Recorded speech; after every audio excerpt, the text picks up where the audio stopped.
नमस्कार, स्वागत है आपका जस्ट इंडिया में। मैं हूं आपके साथ चंदा यादव। खबरों के प्रायोजक हैं Asian colour coated Ispat limited. आपका विश्वास हमारी पहचान। मेडिफिर international taken a step to keep you safe from corona virus. रंज care showroom in Rohtak and Bahadurgarh. Showroom पर आएं, टेस्ट ड्राइव लें और गाड़ी बुक करें। राष्ट्रपति रामनाथ कोविंद के हेलीकॉप्टर ने बुधवार सुबह 11:45 पर हरियाणा में भिवानी जिले के आदर्श गांव सुई में लैंड किया। राष्ट्रपति स्वप्रेरित आदर्श गांव सुई में तकरीबन 2.5 घंटे रहे। वह हेलीपैड पर उतरने के बाद सीधे झील स्थल और वहां से सभागार पे पहुंचे। बता दें, वहां राष्ट्रपति योजनाओं का लोकार्पण करते हुए भी नजर आए। इसके उपरांत सूल का जायजा लेने के बाद वापस झील स्थल पर पहुंचे और लंच किए। बता दें, दोपहर करीब 2:15 बजे तक महामहिम गांव में रुके। मुख्यमंत्री मनोहर लाल, डिप्टी सीएम दुष्यंत चौटाला, कृषि मंत्री जेपी दलाल, उद्योगपति कृष्ण जिंदल, भिवानी महेंद्रगढ़ के सांसद धर्मवीर सिंह, हिसार के सांसद ब्रजेंद्र सिंह राष्ट्रपति के स्वागत के लिए उपस्थित दिखे।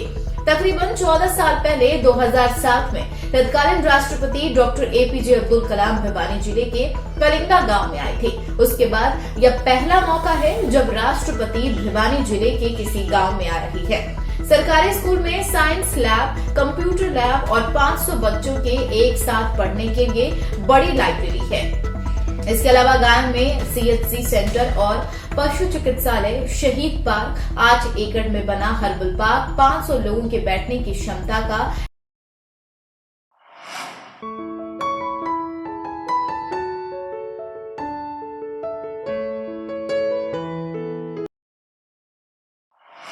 दिल्ली एनसीआर में बढ़ते प्रदूषण की वजह से हालात लगातार चिंताजनक बने हुए हैं। इसको देखते हुए दिल्ली सरकार ने अपने सरकारी दफ्तरों और साथ ही स्कूलों को फिलहाल बंद किया हुआ है।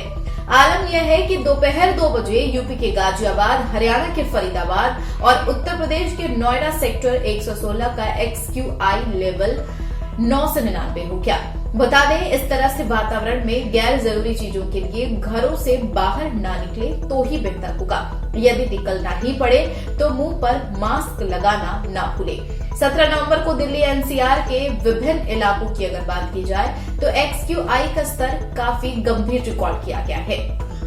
AQICN.org के ताजा आंकड़ों के मुताबिक दिल्ली के आनंद विहार में सुबह 11 बजे XQI का स्तर 834, पूसा में 520, वजरपुर में 532, सोनिया विहार में 520, नरेला में 550, मुंडका में 352, यूपी के बागपत जिले में 420 और हरियाणा के फरीदाबाद में 460 रिकॉर्ड किया गया है। Commission for air quality management ने मंगलवार देर रात निर्देशों की लिस्ट भी जारी कर अगले आदेश तक के लिए पब्लिक और साथ ही प्राइवेट स्कूल, कॉलेज व शिक्षण संस्थानों को बंद करने के निर्देश दिए हैं। वही निर्देशों के मुताबिक दिल्ली में सभी ट्रकों के प्रवेश पर 21 नवंबर तक रोक लगा दिया गया है। CAQM ने 21 नवंबर तक एनसीआर में रेलवे, मेट्रो, एयरपोर्ट और साथ ही राष्ट्रीय सुरक्षा को छोड़ सभी निर्माण कार्य पर रोक लगा दी है।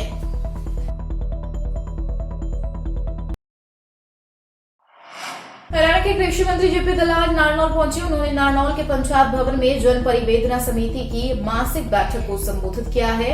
इस दौरान 11 परिवाद रखे गए थे, जिनमें से 8 परिवाद का मौके पर ही निपटारा कर दिया गया। साथ ही कुछ अन्य की अगर बात की जाए जो शिकायतें हैं, इस बैठक के दौरान लोगों ने कृषि मंत्री के सामने रखी है, जिसको लेकर कृषि मंत्री जेपी दलाल ने पत्रकारों से बातचीत करते हुए कहा कि इन शिकायतों को लेकर जिला प्रशासन को आदेश दिए गए हैं कि इनका समाधान करवाएं। अगर समाधान नहीं होता है तो फिर अगली बैठक में इन्हें रखा जाए। साथ ही कृषि मंत्री ने कहा है कि हरियाणा सरकार ने किसानों को लेकर अनेक योजनाएं चलाई हैं, जो किसानों के लिए वरदान साबित हुई है।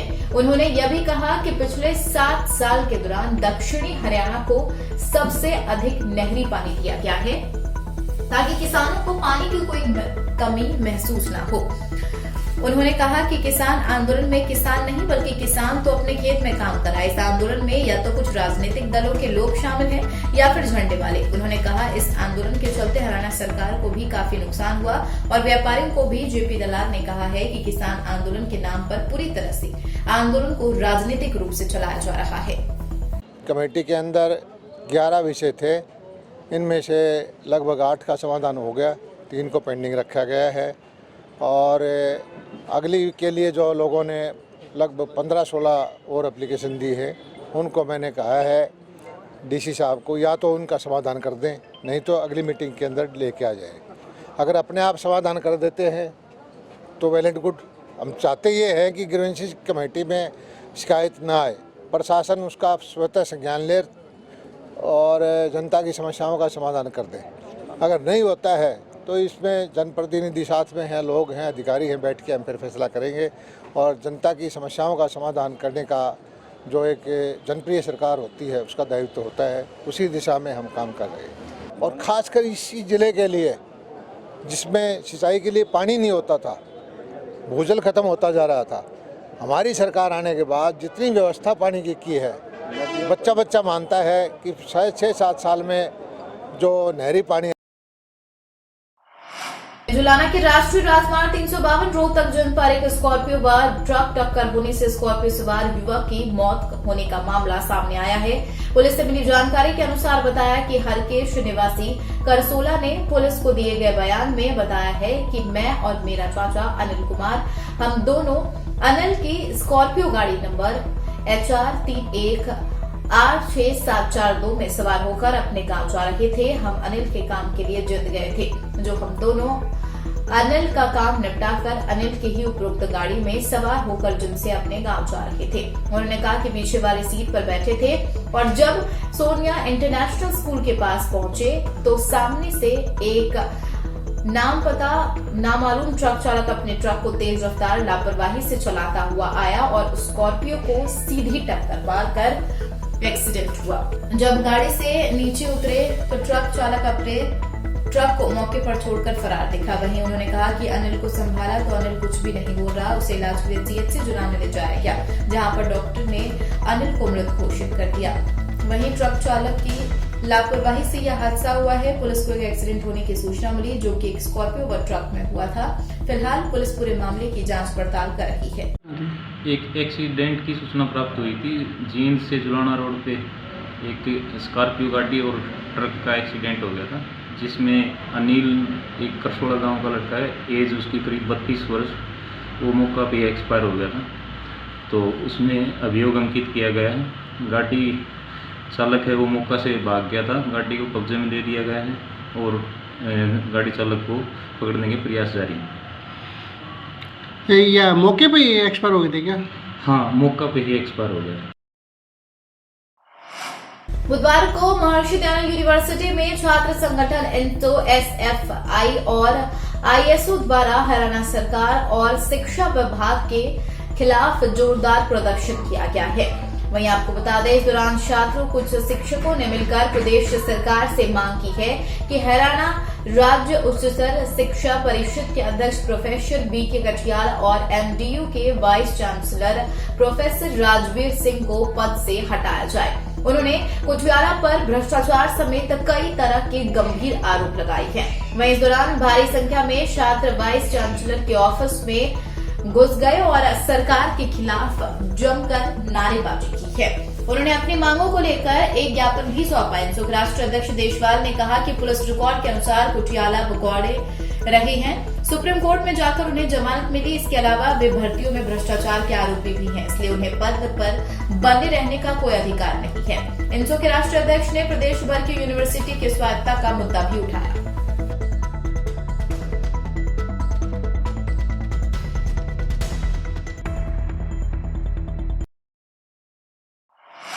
वहीं कुरुक्षेत्र में 2 प्रेमियों ने कुरुक्षेत्र में जहर खाकर खुदकुशी की है। पुलिस ने कुरुक्षेत्र पोस्टमार्टम करवाकर शव को परिजनों को सौंप दिया है। दोनों प्रेमी करनाल के निवासी बताए जा रहे हैं। दरअसल आपको बता दें, करनाल के रहने वाले 2 प्रेमियों ने जहरीला पदार्थ खाकर अपनी जीवन लीला को समाप्त कर दी। सोमवार देर रात्रि पीपली PHC में 2 प्रेमी एडमिट हुए थे, जिनमें ज्यादा तबीयत खराब होने की वजह से डॉक्टरों ने प्राथमिक उपचार के बाद उनको कुरुक्षेत्र LNJP रेफर कर दिया, जहां पर रिपोर्ट में यह सामने आया है कि दोनों प्रेमियों ने खुद जहरीला पदार्थ निकला हुआ है, जिसमें दोनों की हालत ज्यादा खराब देखी गई। वहीं महिला के एलएनजेपी हॉस्पिटल में इलाज के दौरान मौत हो गई थी। वहीं युवक की हालत अधिक खराब होने की वजह से उसे चंडीगढ़ पीजीआई रेफर किया, जिसके रास्ते में ही मौत हो गई। दोनों प्रेमियों का पुलिस ने पोस्टमार्टम कराकर शव परिजनों को सौंप दिया है। वहीं पुलिस अधिकारी मोमन ने पत्रकारों से बातचीत करते हुए कहा, कल देर शाम पिपली सामुदायिक स्वास्थ्य केंद्र में दोनों प्रेमियों को एडमिट कराया था, जहां पर दोनों की मौत हो गई।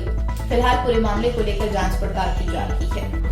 ये जी तो यानी पॉइजन का केस था, दोनों कल आए थे यहाँ पीएचसी में उतर गए थे। ज़्यादा तबीयत खराब हो गई थी। पीएचसी कौन सी? पीएचसी पीपली जी। ज़्यादा तबीयत खराब होने के कारण वहाँ ये रास्ते में उतर गए, वहाँ पीएचसी में एडमिट हो गए।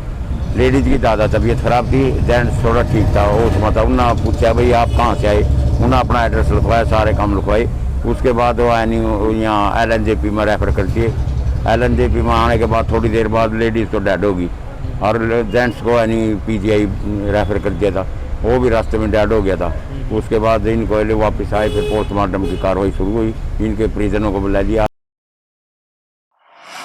वहीं हरियाणा प्रदेश में भारतीय राष्ट्रीय छात्र संघ ने शिक्षा बचाओ देश बचाओ अभियान की शुरुआत की है। दरअसल धर्मनगरी कुरुक्षेत्र से इसकी शुरुआत में एनएसयूआई के राष्ट्रीय अध्यक्ष नीरज कुंदन ने कहा कि शिक्षा हर बच्चे का जन्मसिद्ध अधिकार है और बीजेपी शिक्षा क्षेत्र का निजीकरण कर उसे छीनने के लिए दिन रात काम कर रही है। उन्होंने कहा कि हम शिक्षा व्यवस्था का निजीकरण नहीं करने की मांग करते हैं। उन्होंने आगे कहा, इस अभियान की आवश्यकता इसलिए सामने आई क्योंकि भाजपा शिक्षा प्रणाली को बदल रही है, जो छात्रों के भविष्य को बुरी तरह से प्रभावित कर रही। मोदी सरकार ने नई शिक्षा नीति को लॉकडाउन में जैसे कठिन समय में बिना किसी चर्चा के लागू किया था, जिससे इनके गलत इरादे साफ जाहिर हो चुके हैं। उन्होंने कहा, शिक्षा बचाओ देश बचाओ अभियान को लेकर एनएसयूआई के राष्ट्रीय अध्यक्ष नीरज कुंदन पहुंचे। कुरुक्षेत्र रोड धर्मशाला छात्र संवाद कार्यक्रम में शिक्षा बचाओ देश बचाओ अभियान को लेकर छात्र संवाद कार्यक्रम में एनएसयूआई के राष्ट्रीय अध्यक्ष ने तमाम बातें कही है। राष्ट्रीय कार्यक्रम शिक्षा बचाओ देश बचाओ पूरे देश भर में जो है वो चल रहा है, जिसके तहत हम आप सबको पता है कि महंगाई की मार जिस तरीके से पूरा देश जिससे जूझ रहा है, उससे हमारी शिक्षा भी जो है वो अछूती नहीं है। जब से केंद्र में भाजपा की सरकार आई है और यहाँ पे भी भाजपा की सरकार प्रदेश में है, तब से शिक्षा का निजीकरण जो है वो सातवें आसमान पर है। और आम राष्ट्रीय कार्यकारिणी द्वारा एक कार्यक्रम चलाया गया है, जो हैशटैग चलाया गया है, जिसके तहत शिक्षा बचाओ छात्र बचाओ का जो एक कार्यक्रम शुरू किया गया है। उसके तहत हमने हरियाणा का पहला प्रोग्राम कुरुक्षेत्र विश्वविद्यालय में रखा हुआ है। तो यहाँ पर आज नीरज कुंदन जी राष्ट्रीय अध्यक्ष, उनके अध्यक्षता में आज प्रोग्राम है। और जिस प्रकार से ये सरकार तानाशाही रवैया छात्रों के प्रति बरत रही है, तो उसके खिलाफ हमने एक आवाज़ उठाई है, जिसका नाम है शिक्षा बचाओ छात्र बचाओ। इसी के साथ इस बुलेटिन में आज के लिए फिलहाल इतना ही। मुझे दीजिए इजाजत। नमस्कार।